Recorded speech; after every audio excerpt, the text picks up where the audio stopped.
On today's show, the Hawks snap a 4-game losing streak with a very nice win on the road in New Orleans. The Dallas Mavericks get a win against the Orlando Magic, and Luka Doncic, he's back.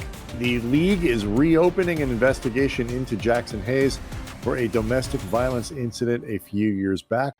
The Locked On Podcast Network presents the NBA Big 3 in 30. The 3 biggest stories in the NBA from our local experts at the Locked On Podcast Network.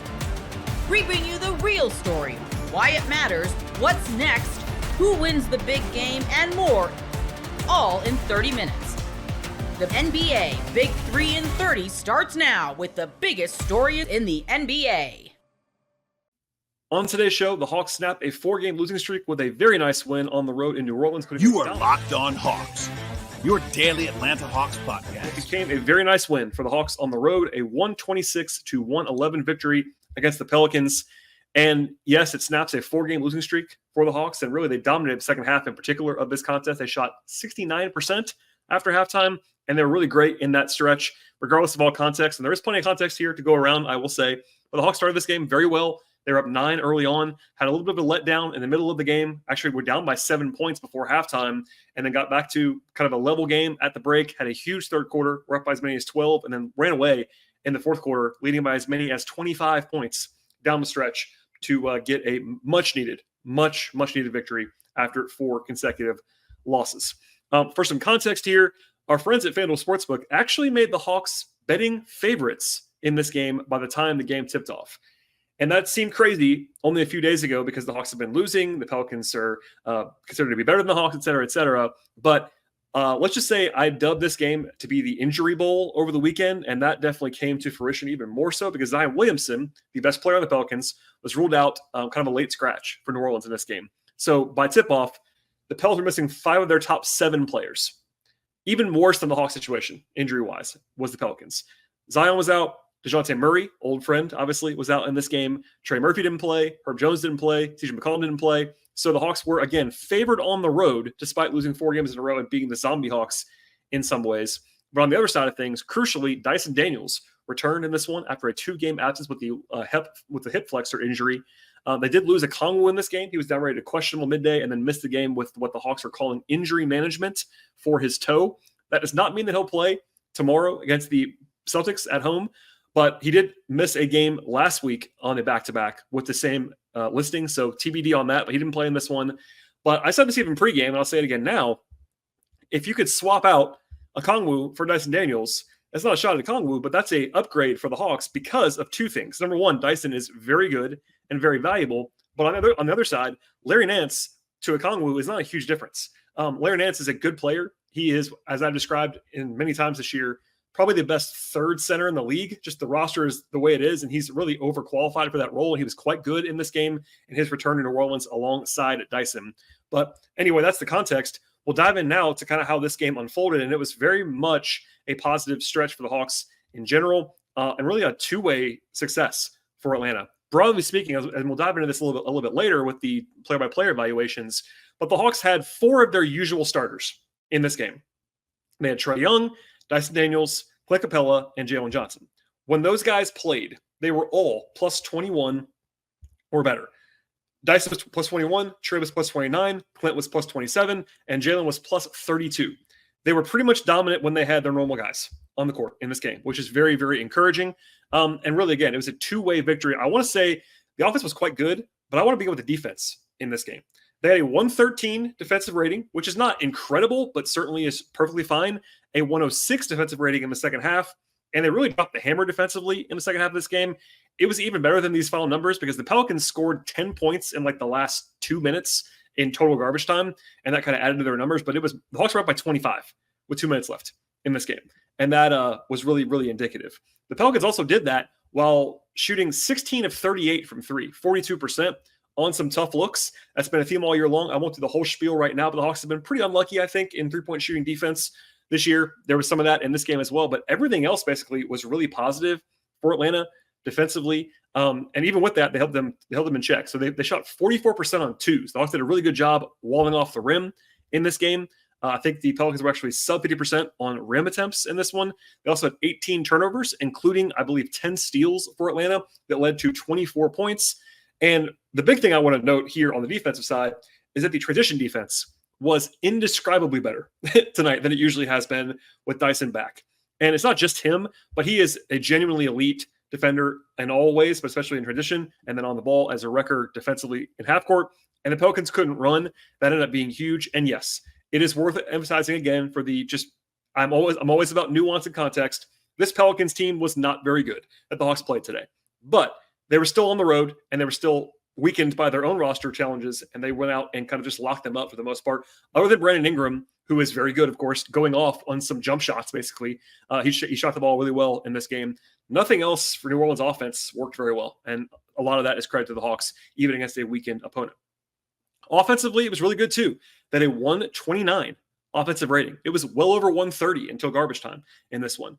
And the defense helped that because the Hawks had 23 fast break points in this one, which, of course, comes a lot of that from your defense and rebounding and getting stops, but they also took full advantage of those chances, which is good for the offense. They shot 57% from the field in this game, 67% on twos, and 42% on threes. That's a great stretch. They had a 79% true shooting mark after halftime on the way to 68 points in the second half. They were awesome.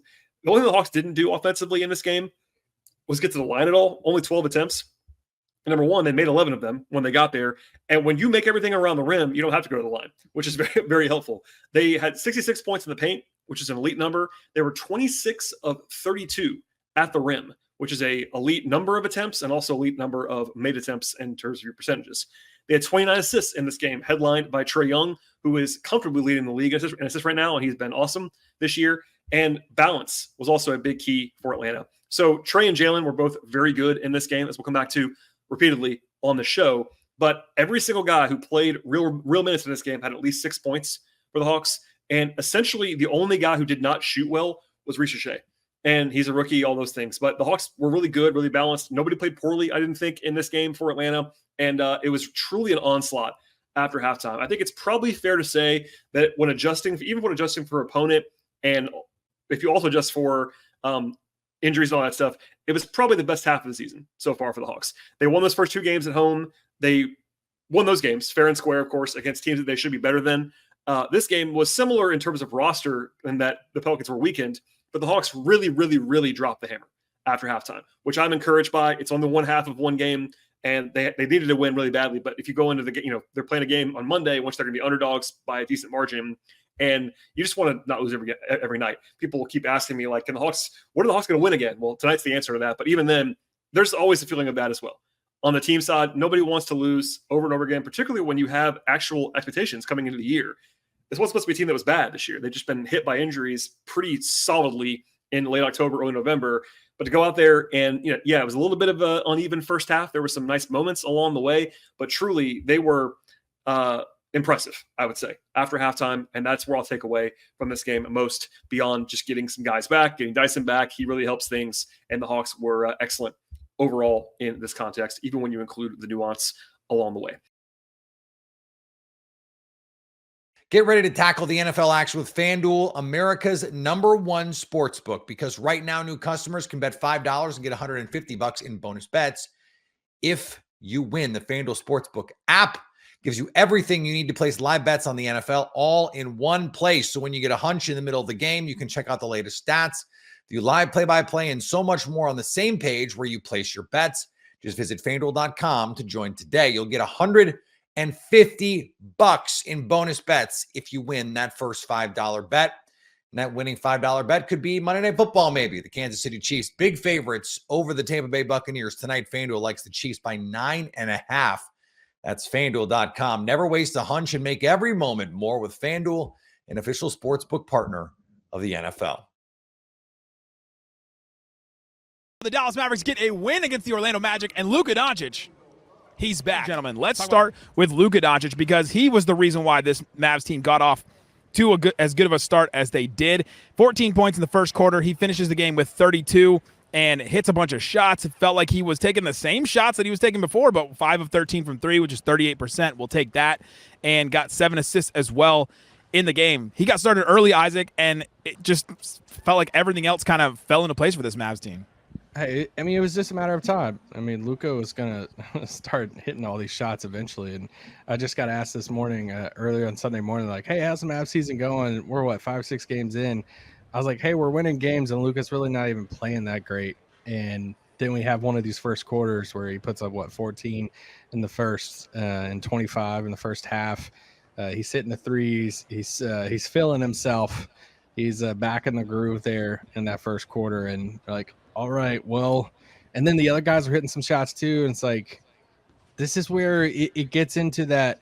I just don't know how you guard this team, like when they're playing like that, and Luka's on, and the other guys are hitting shots. They just feel, it feels so like biased and like Mavs fanny Slightly. to say like, I don't see how anybody could guard them, and but that's just like where I'm at when you see a game like this. Yeah, I mean, we talked about it on here that Luka's first quarter scoring he's always been one of the best in the league, if not the absolute best in the league, pretty much every single year since he's been in the league. And it just sets the tone for the Mavs offensively. So when he's just like not only struggling, but going through a career worst shooting stretch, it's just kind of difficult, I think, for everybody to find a rhythm. And we saw it in the fourth quarter against that Rockets team.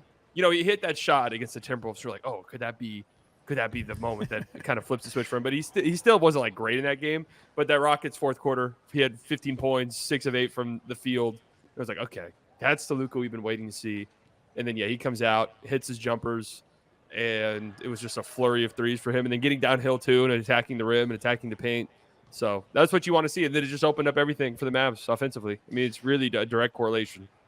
It didn't feel like he was getting any different shots or looks either. It just those finally went down. He hit 5 threes and hit the he had a couple of mid-range shots. Like you said, he got to the rim a couple times, and that's all he really needed. Like right. It's weird to just break Luka's game down into, all right, he got 5 buckets here, 5 buckets here, and 5 buckets here, but then that's it. That's what he needed to do.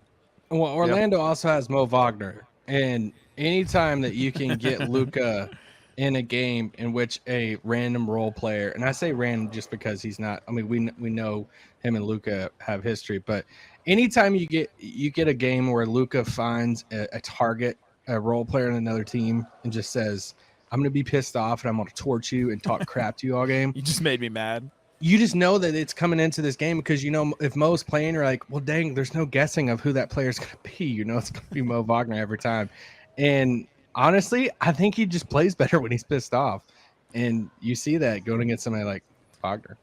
It kind of felt like it was Jonathan Isaac in the end of the first quarter, though. He got those 2 plays against him where he hit both the shots, got 2 fouls against him, and hit that last and one where he did the pivot scoop at the rim, and he gets hit in the back of the head, turns around, and it's just like, and what? Like it felt I loved how he yelled at Mosley. He was sitting there pointing at Mosley. He's like, "Don't challenge it. Don't do it. He hit my head. Don't do it." And Mosley went. He was doing his former coach a solid there.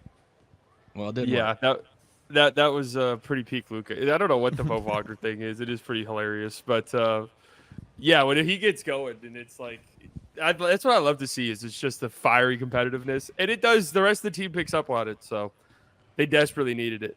And also, too, think about no Paolo. This Magic team's already not good offensively, and you're taking away their best offensive player by a mile, and it's like rough. Luka comes out and plays like that to start the game. There's just not going to be enough scoring for Orlando to come back. So. Did they need to start like this in a game like this? Could they have? I mean, I think they could have won like a drag out, tough defensive game at the end. But it felt like the Mavs needed a game like this to kind of break out of their really slow starts they've gotten in first quarters. Yeah, I would have been really upset if they sleptwalked through this game. To be honest with you, this is what you need to do. First night of a back-to-back. We talked about this. You want to be a top seed. You want to do all these things. Those teams are great at home, usually, historically. And you come out in games like this and you set the tone immediately. And they went on a 52-16 run in this game. Oh, nice. The Mavs did. Is that good? I mean, that is crazy. And it's just, I mean, no Paolo, but that was really it. It's like the Magic were missing, 10 guys. Wendell Carter Jr. got hurt halfway through this game, but the game was over by that point. So I will say, I feel like Luka needed this more than the Mavs needed this. That we've seen that the Mavericks have won some games without him, and it's hard to without him playing well. Without him playing well. Okay, yeah. Just without him. He's just gone. Without him not playing. But it's like, but I mean, they both needed it in a way. Like if Luka didn't step up tonight, I wouldn't have been shocked if Clay shot the ball more. You know, it was weird early on. I feel like Mavs fans are going to get in this conundrum every single game if you really want to. That there's only so many shots that can go around. That whoever the third guy is out of Luka, Kyrie, and Clay, who doesn't get a ton of shots in the first quarter, and tonight it was Clay, and it was like, whoa, Clay's not getting a bucket. Like, get Clay's shots. What are we doing? And it's like, well, dude, Luka's going off right now. So it's like we like you almost got to pick here, so we can kind of pick who that third guy is every night who doesn't get the shots, and be like, why isn't that guy getting the shots? And for me, it's just Omax every night. Can we talk about Luka's tech? 3 techs in 6 games. What are we doing? What are these techs? We're getting a suspension. Is what we're getting. I mean, that feels like we're destined towards that. We only get 16 for the season. He's already got 3. Is it at 13? No, it's 15 or 16, right? We can go. Nick, you couldn't even go the whole first segment without bringing up something negative about Luka. You know, that's just what I do. You know, that's what I'm here. Everybody in Mavs media has their place, and mine is to say anything like negative about Luka, apparently, that I can. Slightly. Don't let him get away with that. But my thing about this tech though is it felt like it was against the refs. Like it felt like it was a really soft tech, and I'm just like, where are these techs coming from? Where he just goes over, talks to the ref, and apparently he said a magic word or something. Because I mean, I even had somebody that was sitting courtside came up and was talking to me and was like, yeah, I didn't even see that tech coming, because I hear when Luka is really screaming and like really yelling, and he said in that moment he wasn't. They're not playing around with him this year. No, it does not feel like it. They're not. They must have had a meeting or something where they're like, we're not doing that this year. It's not happening. They had 5 players. They're like, all right, these 5 players, we're clamping down. Like we're not putting up with this. Little Iverson vibes. Tony Brothers is like, can we get him suspended before the game that I have to ref? This one I didn't see on the broadcast if he said anything. The one that he got, when was his other one? The Timberwolves game? Or was it against the Rockets? I don't remember. But one of them was so soft that it looked like he might have said one word. And it didn't even look like a magic word to me. I don't know. That's what I'm saying. It kind of feels like they're just like, hey, Luka, we're not doing it this year. Get ready to tackle the NFL action with FanDuel, America's #1 sportsbook, because right now new customers can bet $5 and get $150 in bonus bets if you win. The FanDuel Sportsbook app gives you everything you need to place live bets on the NFL all in one place. So when you get a hunch in the middle of the game, you can check out the latest stats, view live play-by-play, and so much more on the same page where you place your bets. Just visit FanDuel.com to join today. You'll get $150 in bonus bets if you win that first $5 bet. And that winning $5 bet could be Monday Night Football, maybe. The Kansas City Chiefs, big favorites over the Tampa Bay Buccaneers tonight. FanDuel likes the Chiefs by 9.5. That's FanDuel.com. Never waste a hunch and make every moment more with FanDuel, an official sportsbook partner of the NFL.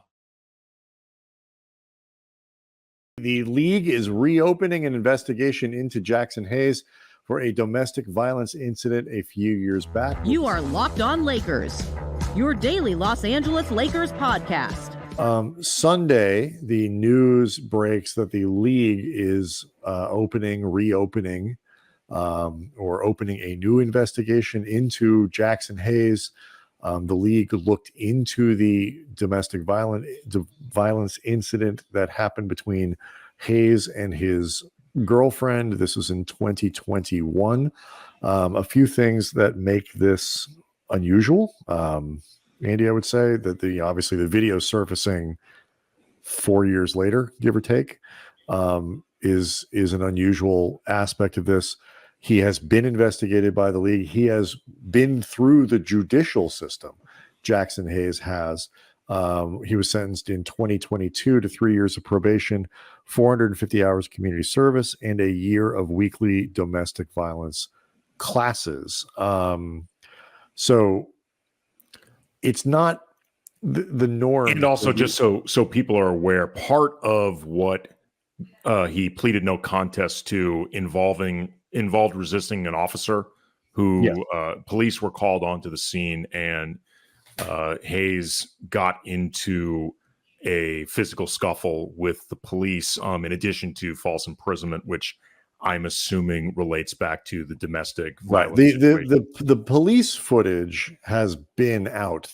What's new is the ring cam footage that showed more of what was happening inside the house on that night. The footage is ugly. I don't think there's really any question about that. Yes. I hate stories like this because you hate stories like this, but also too in the context of sports and what we do and like talking about these things. I honestly, I got this and I was like, I don't know what to do with this information because you and I both talked about when they signed Jaxson Hayes, level of discomfort with his past. It was certainly something that we talked about on the show. There are people who believe that if you are, there's credible evidence or, you go through the judicial system and it is shown that you are an abuser, somebody who, hits women and all these, whatever it might be, that you don't deserve to play in the NBA again. Doesn't matter what, you go through the, whatever sentence, whatever debt to society and all that stuff. That does not necessarily mean that the Lakers or any other NBA team have any obligation or that you should be back in the league. I'm probably more sympathetic to that position than the other one that says it's not, a 20 Hayes is still only 24, 25, right? Around that age. Yeah. So, something that happened when he was 20, 21, 22 means he can no longer play basketball for the rest of his life. What's the point of the judicial system, of the NBA's discipline system, if people can't go through it and then return? I understand that position as well. So I see news like this, and because it's based on something that already happened and has been through all of these processes, I honestly didn't know what to do with it other than to reiterate, I don't love when these guys are playing, at the very least, for the team that I cover. I mean, my big reaction when I saw this, outside of just watching the video, and it's really unsettling. And were I to guess, there is a lot of alcohol involved. I suspect. Jaxson Hayes' cousin was there, thankfully, to help keep Jackson away from his then girlfriend, and I think try to calm the matter as much as he could. He was not entirely successful, but I think it's safe to say it could have been considerably worse had his cousin not been there to try to intervene on behalf of. And I will say there's a lot that happened, didn't happen, this and that. I do not have complete information about this to judge on a 1 to 10 scale. It was like what Jaxson Hayes did.